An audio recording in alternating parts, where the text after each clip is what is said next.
संघातून इंडिया आघाडी आणि महाविकास आघाडीच्या मधील राष्ट्रीय काँग्रेस पक्षाच्या माध्यमातून आज अधिकृत उमेदवारी मला मिळाली। याबद्दल राष्ट्रीय काँग्रेस पक्षाचे अध्यक्ष आदरणीय खरगे साहेब, आदरणीय सोनियाजी गांधी, आदरणीय राहुलजी गांधी, त्याबरोबरच इंडिया आघाडीतील आमचे सर्व प्रमुख, महाविकास आघाडीतील आमचे सर्वच प्रमुख आणि आमचे सर्व सहकारी, त्यांचं सर्वप्रथम मी मनापासून धन्यवाद व्यक्त करतो। गेले 5 वर्ष कोल्हापूर दक्षिण मतदारसंघाचा प्रतिनिधित्व करताना सगळ्याच घटकांना आधार देण्याचं काम, न्याय देण्याचं काम आणि मदत करायचं काम माझ्यासारख्या कार्यकर्त्यानं या 5 वर्षामध्ये केलेलं आहे। आणि रस्ते, सांस्कृतिक भवन किंवा विविध विकास कामाच्या माध्यमातून कोल्हापूर दक्षिण मतदारसंघामध्ये एक चांगलं काम करायची भूमिका निश्चितपणे आपण घेतली। आदरणीय सतीश पाटील साहेबांच्या नेतृत्वाखाली कोल्हापूर दक्षिण मतदारसंघामध्ये विविध विकास कामं करत असताना जवळजवळ दक्षिण मतदारसंघातील ग्रामीण भागातील 13 गावांसाठी गांधीनगर पाणी पुरवठा योजनेच्या माध्यमातून 344 कोटीचा प्रोजेक्ट असेल। दक्षिण मतदारसंघामध्ये 14 गावांसाठी गाव तिथे क्रीडांगण अशी संकल्पना असेल, कळंबा तलाव असेल, पब्लिक ट्रान्सपोर्टच्या संदर्भात 10 AC बसेस असतील किंवा माझ्यासारख्या अनेक युवकांसाठी, युवतींसाठी जे स्पर्धा परीक्षेमध्ये सहभाग घेतात त्यांच्यासाठी स्टडी सेंटर हे जवळजवळ 4 कोटी रुपये खर्च करून 5 ठिकाणी उभा करण्याचा विषय असेल किंवा मॉडेल स्कूल असेल, ज्येष्ठ नागरिकांसाठी विरंगुळा केंद्र असेल, अशी विविध विकास कामं या 5 वर्षाच्या काळामध्ये आम्ही करू शकलो याचा निश्चितपणे आम्हाला समाधान आहे।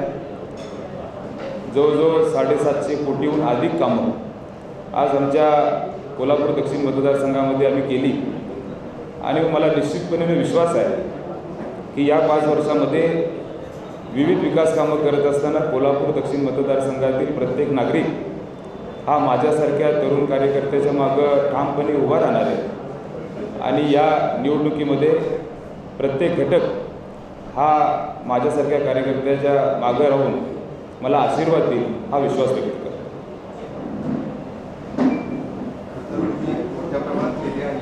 मात्र जे आपले विरोधक यांना उमेदवारी जाहीर झाली त्यांनी फक्त तुमच्यावर टीका करतात नाही, जे बोर्ड लागले ते प्रत्यक्षात कामं केली झाली नाही, फक्त बोर्ड पाहिजे त्या ठिकाणी नाही। काय झाले की आपण बघितलं असेल की 5 वर्षाच्या कालावधीमध्ये पहिले 2 वर्ष कोविडमध्ये होते आणि त्यामध्ये देखील अनेक घटकांना आधार देण्याचं काम आम्ही केलं आणि मग अनेक विकास कामं करत असताना कदाचित मी विरोधकांबद्दल फार बोलत नाही, पण त्यांनी जे बोर्ड लावलेले तर मला वाटते त्यांच्याकडे कुठलाही दुसरा मुद्दा नसल्यामुळं कुठंतरी बोर्ड लावायचे, जुने फोटो लावायचे, कदाचित 14 ते 19चे फोटो लावले असतील असं मला वाटते आणि मग विकास कामाच्या आधारावर त्यांना दुसरं काही मुद्दे नसल्यामुळं कुठंतरी दिशाभूल करायचा प्रयत्न हा विरोधकांच्याकडनं चालू आहे आणि कोल्हापूर दक्षिण मतदारसंघातील सर्व नागरिक हे सुज्ञ आहेत, त्यांना माहिती आहे की त्यांच्यासाठी प्रामाणिकपणे काम कोण करते आणि निश्चितपणे मला विश्वास आहे की माझ्यासारख्या कार्यकर्त्याच्या मागं कोल्हापूर दक्षिण मतदारसंघातील सर्व नागरिक उभे राहतात। काय झाले की आपल्या सगळ्यांनाच माहिती आहे की 2-2.5 वर्ष कोविडमध्ये महाविकास आघाडी सरकार होतं आणि त्यानंतर महायुतीचं सरकार आल्यानंतर आम्ही विरोधी आमदार असल्यामुळं आम्हाला काही ठिकाणी त्यांनी निधी दिला नाही हे देखील वास्तव आहे आणि मग जिथं जिथं आम्हाला काम करता येईल ते काम करण्याचा प्रयत्न कोल्हापूर दक्षिण मतदारसंघामध्ये आम्ही केलेला आहे आणि कदाचित त्यांच्या लक्षात आलं नसेल की त्यांचं सरकार असताना जे करणं अपेक्षित होतं ते त्यांनी काम केलं नाही आणि आम्हाला देखील निधी देण्यामध्ये आटकाठी घालण्याचा प्रयत्न केलेला आहे आणि हे जग जाहीर आहे, सगळ्यांनाच माहिती की ज्या पद्धतीनं या राज्यामध्ये चाललेलं राजकारण आहे, कोल्हापूरमध्ये चाललेलं राजकारण आहे की विरोधात आमदारांना कुठेही निधी द्यायचा नाही आणि हे धोरण त्यांनी स्वीकारल्यासारखं आज आम्हाला सगळ्यांना दिसतं, म्हणून काही कामं मागं राहतात पण आम्हाला विश्वास आहे येणाऱ्या पुढच्या काळामध्ये जिथं जिथं त्यांनी कामं आम्हाला निधी कमी दिलेला आहे तो निश्चितपणेनं यावेळी महाविकास आघाडीचं सरकार येणार आहे आणि आल्यानंतर ते काम पूर्ण करण्यात येईल हा विश्वास मी व्यक्त करतो. मी अनेक गावामध्ये जातो, अनेक वॉर्डमध्ये जातो आणि तिथं गेल्यानंतर काही गावांमध्ये मी परवा उद्घाटनासाठी देखील गेलो होतो आणि मग तिथं आमच्याच कार्यकर्त्यांनी अशा ठिकाणी उद्घाटन मुद्दामून घेतलं किंवा सभा घेतली जिथं त्यांनी बोर्ड लावला होता आणि तिथं त्यांनी उल्लेख केला की साहेब हा बोर्ड तुम्ही बघा, कदाचित त्यांना माहीत नसेल, ते गावात बरेच वर्ष आलेले नाही आहेत आणि त्यामुळं त्यांना यातली वस्तुस्थिती माहीत नसेल आणि मग त्यांनी नुसतं कुठंतरी कॉपी पेस्ट बोर्ड करायचे आणि गावात नक्की काय काम झालं हे बघितलं नाही. माझं उलटं असं मत आहे की त्यांनी गावात जाऊन कामं बघावी आणि मग ह्याच्यावर बोलावं. नाही, ही देशाची निवडणूक होती आणि राज्याची निवडणूक आता आहे आणि निश्चितपणे म्हणजे जिथं आम्हाला मतदान जास्त पडलं आणि या लोकसभेला जिथं मतदान कमी पडलं त्याच्याबद्दल आम्ही चाचपणी केलेली आहे आणि आम्ही त्याच्यावर काम करतो आहे आणि मला विश्वास आहे की या निवडणुकीमध्ये माझ्यासारख्या कार्यकर्त्याच्या मागं निश्चितपणेनं दक्षिण मतदारसंघातील नागरिक उभा आहेत. मी आपल्याला आवर्जून सांगतो की या 5 वर्षामध्ये रोजगारचा मुद्दा मी घेऊन गेलो, मी त्यासाठी काम केलं. युवकांसाठी ज्या पद्धतीने मी आपल्याला सांगितलं की गाव तिथे क्रीडांगण ही संकल्पना पुढे आणली.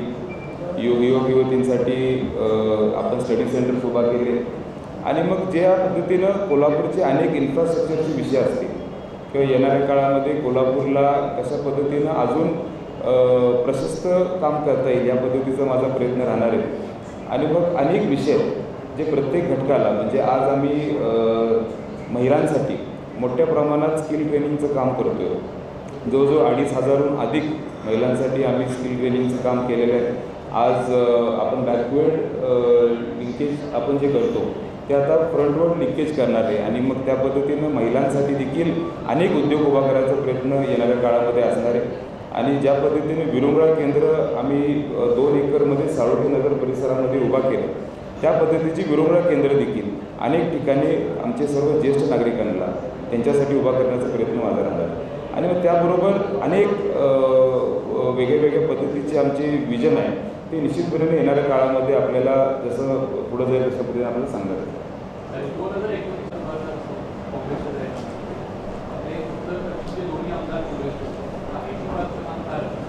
मी आपल्याला सांगू इच्छितो की IT पार्क हा विषय अत्यंत महत्त्वाचा आहे आणि त्यामध्ये आम्ही वेगवेगळ्या पद्धतीने कामं केलेली आहेत.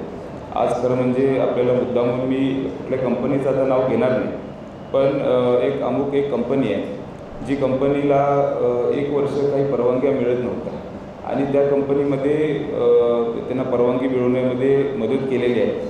आणि मी आवर्जून सांगतो जी आता नामवंत कंपनी आहे कोल्हापूरमध्ये, मी नाव उघड करणार नाही, पण त्या कंपनीला परवानगी मिळवून देण्याचा प्रयत्न केला आणि आज त्याच कंपनीमध्ये नवीन 2,000 मुलांची भरती ही IT रिलेटेड होणार आहे.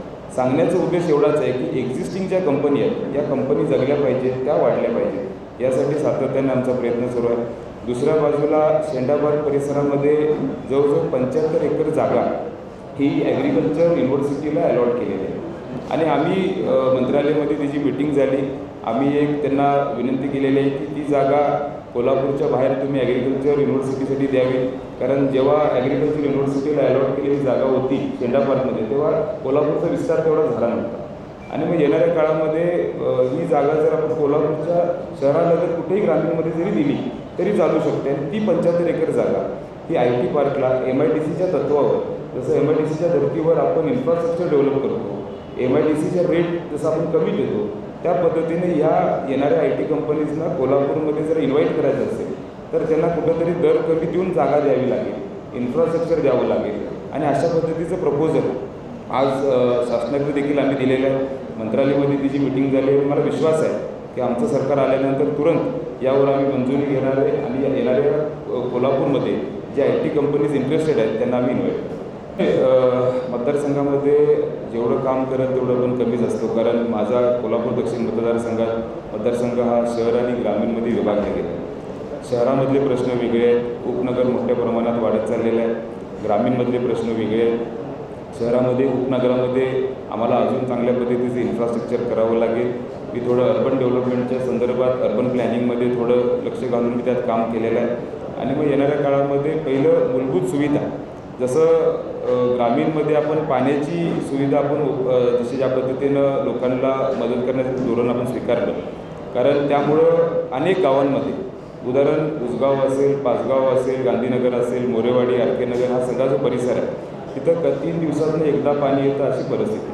आणि मग ह्याला कुठंतरी मार्गी लावलं पाहिजे या दृष्टीनं आपण ती गांधीनगर पाणीपुरवठा योजना आपण मंजूर केली. म्हणण्याचा उद्देश एवढाच आहे की येणाऱ्या काळामध्ये जिथं जिथं मूलभूत सुविधा पहिले देता येतील ते पहिलं मी निश्चितपणे त्यामध्ये लक्ष देणार आहे. आणि मला विश्वास आहे की ह्या सगळ्या माध्यमातून कोल्हापूर दक्षिण मतदारसंघाची जी वाट आम्ही घालून दिली आहे त्याला अजून प्रशस्त करण्यामध्ये माझा प्रयत्न आहे.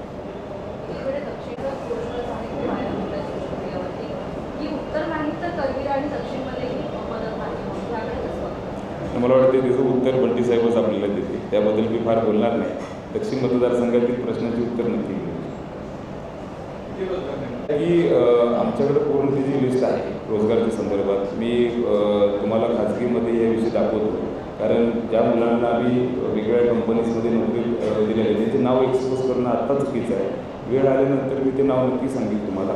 पण त्या कंपनीमध्ये ते नाव डिक्लेअर करणं हे मला वाटत नाही. पण तुम्ही आल्यानंतर माझ्याकडे सगळी लिस्ट आहे, मी तुम्हाला नक्की दाखवतो. नाही मी सगळी टोटल तुम्हाला आकडा आणि नावं ते सगळ्या गोष्टी तुम्हाला मी क्लिअर करतो. मला वाटते IT कंपनीज जे कोल्हापूरमधले आहेत त्यांचे बरेचसे मीटिंग्स माझ्याबरोबर झालेले आहेत. हा विषय अजून त्यांनी माझ्याकडे मांडलेला नाही आहे. पण जर लाईटचे विषय असतील आणि ते राज्यव्यापिक धोरण असेल तर ते धोरण कुठंतरी पुढं घेऊन जाण्यामध्ये माझा पुढाकार राहील. मी IT कंपनीजची या संदर्भात मीटिंग घेऊन नक्कीच त्यांच्याबरोबर ही चर्चा करेन. आपल्या सगळ्यांनाच माहिती की हा दोन्हीकडे विषय आहे, शहर आणि ग्रामीणचा. माझा कुठल्याही गोष्टीला विरोध नाही. मी नेहमी सांगत आलो की ज्यांना समजा हद्दवाढीचा जो विषय आहे हा ज्या ज्या गावांनी स्वीकारलेला आहे त्या गावात ज्यांच्या मनाने यायचं असेल ती लोक ते निर्णय घेऊ शकतात. पण दोन्ही बाजू आहेत. आपण तसं बघायला गेलो तर शहरामध्ये देखील आपल्याला ती फॅसिलिटी द्यावी लागेल तर ग्रामीण भागातले सगळेजण शहरामध्ये येण्यामध्ये आग्रही होतील. जर ग्रामीण भागामध्ये जर चांगली फॅसिलिटी मिळत असेल तर त्यांचा तो मुद्दा पुढे जाणार नाही. आणि मला वाटते दोघांचं समन्वय सांभाळून आपल्याला काही निर्णय घ्यावे लागतील. आणि मग येणाऱ्या काळामध्ये शेवट दोघांना विश्वासात घेऊन हा निर्णय घ्यावा लागेल.